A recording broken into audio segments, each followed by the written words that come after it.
बिस्मिल्लाहिर्रहमानिर्रहीम। ईद उल फितर की नमाज का तरीक़ा क्या है? जो भी ईद की नमाज का तरीक़ा है, बकरीद यानी ईद उल अज़हा की नमाज का भी वही तरीक़ा है, दोनों बराबर है।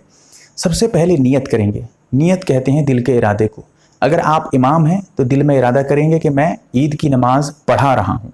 अगर आप इमाम के पीछे पढ़ रहे हैं, मुक्तदी हैं, तो आप दिल में सोचेंगे कि मैं ईद की नमाज इमाम के पीछे अदा कर रहा हूँ। उसके अलावा जो मेरा रुख काबे शरीफ की तरफ और 6 तकबीरात जो है ज़ायद हैं वगैरह वगैरह, वाजिब नमाज है, ये सब कहने की ज़रूरत नहीं है। सिर्फ इतना ही कह लीजिए, आपकी नमाज हो जाएगी जितना मैंने कहा है। वो भी ज़बान से अदा करना, ज़बान से कुछ बोलना ज़रूरी नहीं है, दिल में सोच लेना ही काफ़ी है। अब नियत करने के बाद अल्लाहु अकबर कहते हुए हाथ बांध लेंगे इमाम जैसे ही। लेकिन इतना ख्याल रहे, इमाम पहले हाथ बांधेगा, पहले अल्लाहु अकबर कहेगा, उसके पीछे पीछे आप अल्लाहु अकबर कहकर हाथ बांधेंगे। इमाम से पहले अगर आप हाथ बांध लेंगे तकबीर तहरीमा में, नमाज शुरू करते वक्त जो तकबीर कहते हैं, तो फिर आपकी नमाज नहीं होगी, इमाम की तो नमाज हो जाएगी। इसीलिए इमाम से पीछे पीछे चलिए, इमाम के आगे मत जाइएगा। अब तकबीर कहने के बाद हाथ बांध लेंगे। हाथ बांधने के बाद सना पढ़ेंगे। सना आप भी पढ़ेंगे, इमाम भी पढ़ेगा। जैसे सना पढ़ के मुकम्मल कर लेंगे, उसके बाद अब जो है 3 तकबीर ज़ायद होगी। कैसे? सना मुकम्मल होने के बाद अल्लाहु अकबर हाथ उठाएंगे, छोड़ देंगे, पहली तकबीर थी। फिर दूसरी तकबीर के लिए अल्लाहु अकबर हाथ उठाएंगे, छोड़ देंगे। इमाम के पीछे पीछे करिएगा, इमाम भी यही करेगा। फिर तीसरी मरतबा अल्लाहु अकबर हाथ उठाएंगे और बांध लेंगे। ये तीसरी तकबीर थी। उसके हाथ बांधने के बाद अब इमाम साहब का काम करना है, जो भी पढ़ना है, जो भी करना है इमाम साहब करेंगे। जो इमाम के पीछे है वो कुछ नहीं करेगा, चुपचाप रहेगा, चुपचाप। उसके बाद जो है जब इमाम साहब सूरह फातिहा पढ़ लेंगे, उसके बाद फिर सूरा पढ़ लेंगे, उसके बाद अब रुकू को जाएंगे। रुकू को आप भी जाएंगे, इमाम भी जाएगा। तो रुकू करेंगे, अल्लाहु अकबर कहते हुए रुकू को जाएंगे, फिर रुकू से उठेंगे, फिर उसके बाद 2 सजदे करेंगे।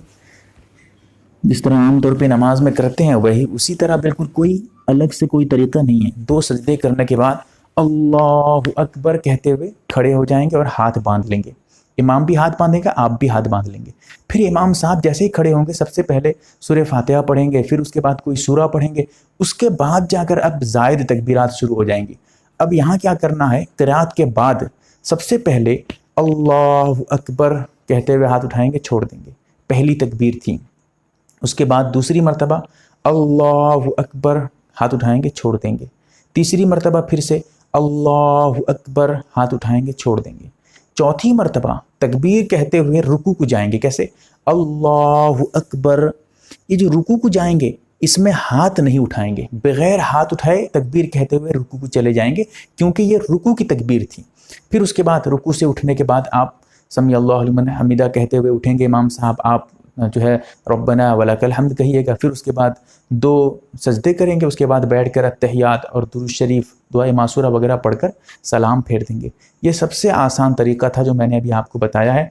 असल में यहाँ बताने का सिर्फ इतना मकसद था, जो ज़ायद तकबीरात हैं उसमें कब हाथ छोड़ना है, कब हाथ बांधना है, ये असल था। यही मतलब ईद की नमाज में यही है, इसी में लोग गड़बड़ कर देते हैं। वरना तो वही तरीका है जो आम तौर पे आप इमाम के पीछे पढ़ते हैं नमाज, कोई अलग से तरीका नहीं है, वही तरीका। सिर्फ ये जो ज़ायद तकबीरात हैं, इसमें जो ज़्यादा 2-4 मरतबा अल्लाहु अकबर कहते हैं, हाथ बांधते हैं, कभी छोड़ देते हैं, ये असल है। इसे याद रख लीजिए और आपकी नमाज इंशाअल्लाह बहुत आसानी से हो जाएगी।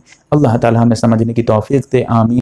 आप देख रहे हैं MARB दीनी मालूमात यूट्यूब चैनल को सब्सक्राइब करें, वीडियो को लाइक और शेयर करें। फेसबुक, ट्विटर, इंस्टाग्राम और टेलीग्राम पर आप हमें फॉलो कर सकते हैं। हमारी वीडियोस आप अपने चैनल पर डाल सकते हैं, हमारी तरफ से इजाज़त है। हमारे साथ व्हाट्सएप पर जुड़ने के लिए आप अपने व्हाट्सएप से अपना नाम और फुल एड्रेस के साथ ऐड लिखकर हमारे व्हाट्सएप नंबर 8908939343 को मैसेज करें। और हमारा काम पसंद आए तो गूगल पे, फ़ोन पे या बैंक अकाउंट के जरिए मदद कर सकते हैं।